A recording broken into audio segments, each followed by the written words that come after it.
Welcome to Christ Witness studio. Praise the Lord, hallelujah. ప్రభువైన యేసు క్రీస్తు అతి శ్రేష్ఠ నామములో మీ అందరికీ ప్రభు పేరట వందనాలు తెలియజేస్తున్నాను.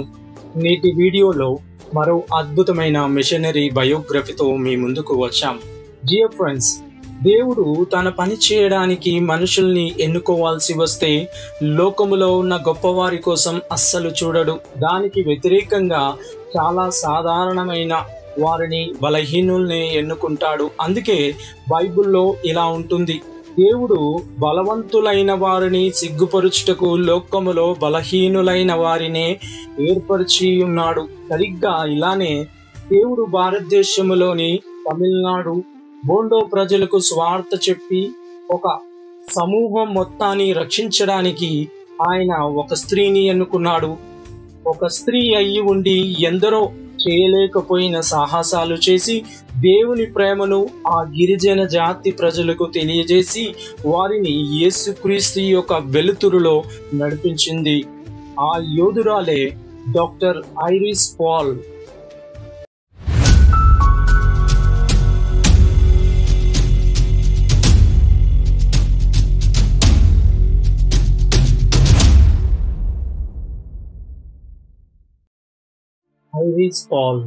Iris Grace Rajakumari Paul garu 1945వ సంవత్సరంలో భారతదేశంలోని తమిళనాడులో జన్మించారు. వీరి తల్లిదండ్రులకు 4 సంతానం. వారిలో ఐరిస్ పాల్ గారు పెద్ద కుమార్తె. వీరిది ఒక సంపన్న కుటుంబం. ఐరిస్ గారు అలాగే తన సహోదరులు సౌకర్యవంతమైన బాల్యాన్ని గడిపారు. ఐరిస్ గారి తండ్రి తమిళనాడు పబ్లిక్ వర్క్స్ డిపార్ట్మెంట్ లో చీఫ్ ఇంజనీర్ గా పనిచేసేవాడు. అలాగే ఉద్యోగరీత్యా తన కుటుంబాన్ని తరచుగా తమిళనాడు, చెన్నై మరియు ఢిల్లీకి తరలించేవారు. అలా అక్కడ ఐరిస్ గారు హిందీ మాట్లాడడం నేర్చుకున్నారు. ఐరిస్ పాల్ గారు క్రైస్తవ కుటుంబములో పెరిగారు కాబట్టి వారి తల్లిదండ్రుల ఆత్మీయ జీవితము ఆమెను ఎంతగానో ప్రభావితము చేసింది. ఐరిస్ గారు ఉమెన్స్ క్రిస్టియన్ కాలేజ్ లో చదువుతున్న సమయంలో UESI union of evangelical students of India పరిచర్యలో చురుకుగా పాల్గొనేది. ఐరిస్ గారు జూనియర్ కళాశాల కోర్సును పూర్తి చేసిన తర్వాత వైద్య కళాశాలలో జీవశాస్త్రము మరియు జంతు శాస్త్రము BSc కోర్సులకు దరఖాస్తు చేసుకుంది. వైద్య కళాశాలల నుండి ఏవి కూడా ఆమోదం పొందకపోవడంతో ఆమె మద్రాసులోని ఉమెన్స్ క్రిస్టియన్ కళాశాలలో జంతు శాస్త్రంలో BSc కోర్సులో చేరి 1964లో పట్టభద్రురాలయ్యింది. తర్వాత ఆమె మదురైలోని ఫాతిమా కళాశాలలో తన MBBS పూర్తి చేసి పీడియాట్రిక్స్ లో బంగారు పతకాన్ని అందుకున్నారు.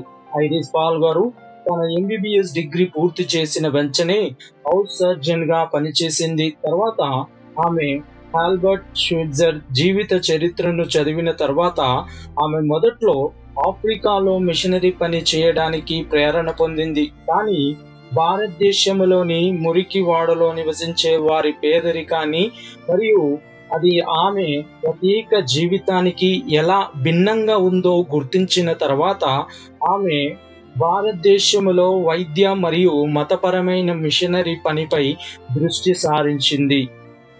అదే సమయంలో ఐరిస్ పాల్ గారు బోండో తెగల మధ్య పనిచేస్తున్న RAC పాల్ క్రైస్తవ వైద్య మిషనరీ పని పట్ల అతని అంకిత భావానికి ఆకర్షితురాలైంది. అలాగే ఆమె తన మిషనరీ వృత్తిని అతనితో కలిసి పనిచేస్తూ ప్రారంభించింది. అలాగే ఈ జంట ఒరిస్సా రాష్ట్రంలోని మల్కాన్గిరి గ్రామంలో IMS ఇండియన్ మిషనరీ సొసైటీ కోసం పనిచేయడం ప్రారంభించారు. తర్వాత అక్కడ ఆమె తన వైద్య పరిజ్ఞానం ఆదివాసీ ప్రజల వ్యాధులకు చికిత్స చేయడానికి ఉపయోగించింది.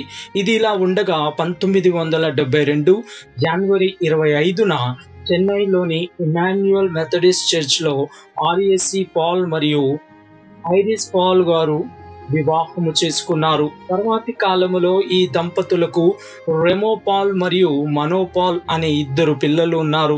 తర్వాత ఆమె తన భర్తతో కలిసి వైద్య శిబిరాలు నిర్వహిస్తూ గిరిజనులకు స్వార్థను పరిచయం చేస్తూ వెళ్లారు. క్రమంగా వేలాది మంది బోండో ప్రజలకు యేసుక్రీస్తు సత్యాన్ని కనుగొని ఆయనను తమ రక్షకుడిగా అంగీకరించారు. ప్రారంభ సంవత్సరాల్లో అనారోగ్య, ప్రమాదాలు, నిరాశలు, తీవ్రమైన నొప్పులు ఉన్నప్పటికీ ఈ మిషనరీ దంపతులు ప్రభువుపై విశ్వాసముతో ముందుకు సాగారు. నాగలి నుండి తమ చేతులను ఎప్పుడు కూడా వెనక్కి తీయలేదు. 1986 సెప్టెంబర్ 30న చాలా చిన్న వయసులోనే ఆమె భర్త డాక్టర్ ఆర్ఎసి పాల్ గారు మరణించారు. తర్వాత ఆమె ఒరిస్సాలోని మారుమూల గ్రామంలో పనిచేయడం కొనసాగించింది. అలాగే ఐరిస్ పాల్ గారు అనేక మంది అనాథ పిల్లలకు తల్లిగా మరియు అనేక మంది యువతులు దోపిడి నుండి రక్షకురాలిగా ఉన్నారు. తర్వాత ఆమె 1993లో రీచింగ్ అండ్ సొసైటీని స్థాపించింది. ఇది ప్రజలకు క్రీస్తు వైపుకు తీసుకురావడానికి మరియు గిరిజన ప్రజలకు సమగ్ర అభివృద్ధిని అందించడానికి పనిచేస్తుంది. ఆమె కుమారుడు రెమోపాల్ మరియు అతని భార్య సుజన్తో కలిసి ఐరిస్ పాల్ గారు ఇప్పటికీ భౌతిక మరియు ఆధ్యాత్మిక రంగాలలో గిరిజనుల జీవితాలను మార్చడానికి తీవ్రంగా కృషి చేస్తుంది.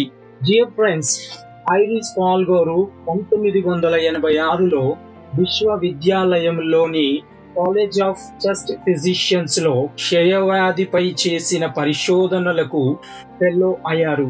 1988లో ఆమె ఆదివాసీలలో స్వార్థ మరియు సమగ్ర అభివృద్ధి పని కోసం డైరెక్ట్ మిషన్ ఎయిడ్ సొసైటీ నుండి యోగ్ ఫెలో అవార్డును ప్రదానం చేశారు. అలాగే 1996లో వరల్డ్ విజన్ ఇంటర్నేషనల్ ద్వారా ఆమెకు క్రైస్తవ అభివృద్ధి పనులకు రాబర్ట్ పియాస్ ఇంటర్నేషనల్ అవార్డు లభించింది.